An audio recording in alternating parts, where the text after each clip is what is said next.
na àgg colet sama rappal ko sama ànd ak yéen dañu ànd ak moom barke sëñ Aliou Diouf Lambaye sëñ Basiru moom daraam mën ko def ginnaaw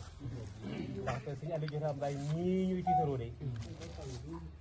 ba ci histoire ba ñu waxee ne dañoo lakk néeg way juróom ndax bëgg daan xelam liggéeyam bawal yaatu na lool waaye xelam demutoon fenn fu jàpp nekk mbusi ndiir sa fa la xew juróom ab liggéeyam àgg te boobu mbusi ndiir donc mën a fi dëkk kon moo lay xamal ne sëñ Basiru moom ngërëm kanam si la mën a jëf waaye moom dañ gënaaw mu ko jàdd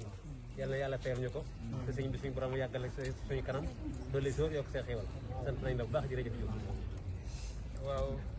auzu billahi mina seytaani rajim bismillahi rahmaani rahim sëriñ Saliou ginnaaw bu ñu jubee ci yonent bi sallallahu alayhi wa sallam ñoo ngi jël nuyoo bi di la ko jébbal nga tegal na ko ci sa loxool waajur mi nga xam ne mooy xalifa sëriñ Aliou Diouf Lambaye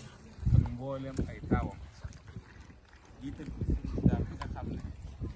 mooy suñu wasila ci kër sëriñ Touba suñu wasila ci kër sëriñ Aliou Diouf Lambaye suñu